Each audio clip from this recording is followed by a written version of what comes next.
Did you know you can transfer or gift mutual fund units between Demat accounts? Today, we'll walk you through the process, key steps, and tax implications so you can do it smoothly, whether for family or friends. Transferring mutual fund units between Demat accounts allows you to move investments between your own accounts or even gift them to loved ones. However, this process is offline and can be a bit cumbersome. Currently, the only way to gift mutual fund units is by holding them in Demat form. So let's go over how this transfer process works and how to navigate it. To start, both the transferor and the transferee need active Demat accounts. If your units are held in physical form or as statement of account (SOA), they need to be converted into Demat format first. Here's a step-by-step guide for dematerializing your mutual fund units. Number 1, fill out a dematerialization form. This form is available from your depository participant (DP) or broker and requires details like the mutual fund name, folio number, and units to be dematerialized. Number 2, submit and wait for processing.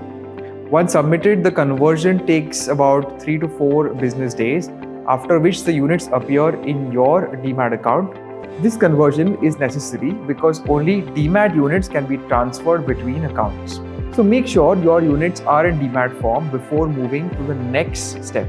To initiate the transferor must fill out a delivery instruction slip or DIS, which you can get from your broker or DP. Key details required: ISIN number, the unique identifier for the mutual fund units found on your account statement.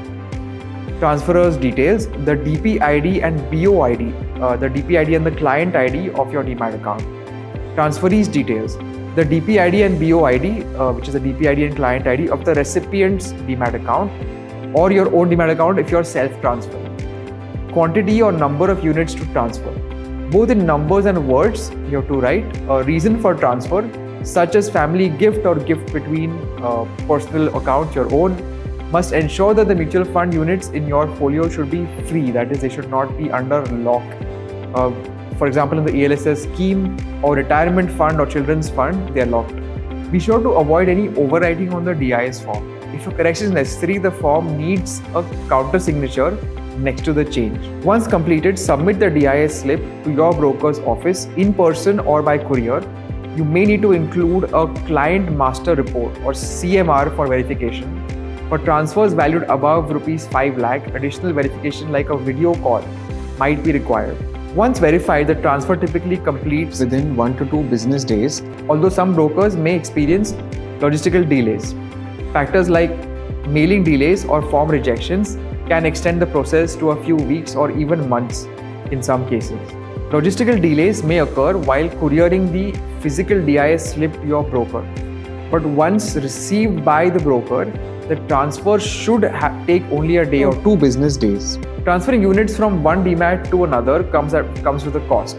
Typically, there's a 0.03% transaction fee or Rs 25, whichever is higher, plus 18% GST. Additionally, a stamp duty of 0.015% applies to all such transfers. For larger transfers, these fees can add up. Tax implications for family versus non-family transfers. Now, within the family, gifts to specified relatives, such as defined by the Income Tax Act, are exempt from income tax regardless of the amount. However, when the recipient eventually sells the gifted mutual fund units, they will be liable for capital gains tax based on the capital gains realized compared to the original cost of acquisition.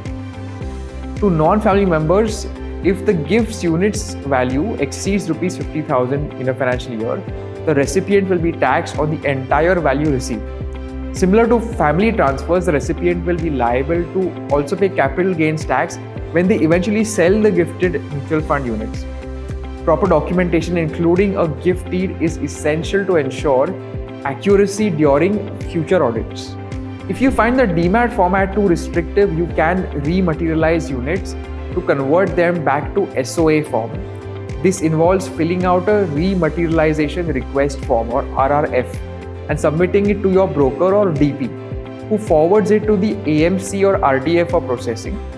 Once complete, your mutual fund units return to SOA, which allows for more flexibility to transact on multiple platforms and bypasses broker limitations. Further, in case of any change in nominee, bank details, address, this shall be done through your DP only, unlike in SOA where you are required to send separate requests to the RTA for all AMCs.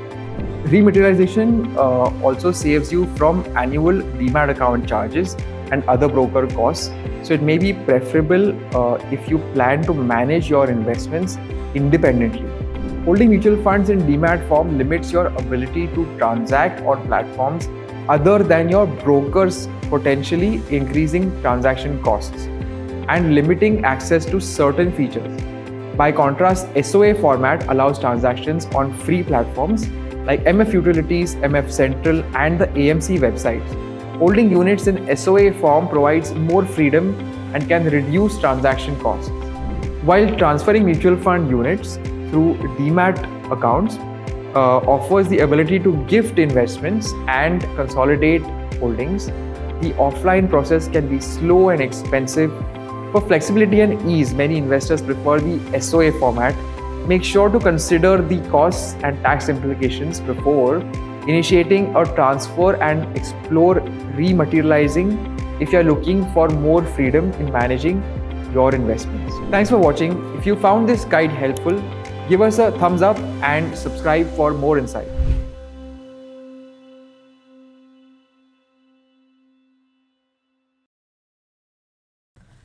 Mutual fund investments are subject to market risks. Read all scheme-related documents carefully.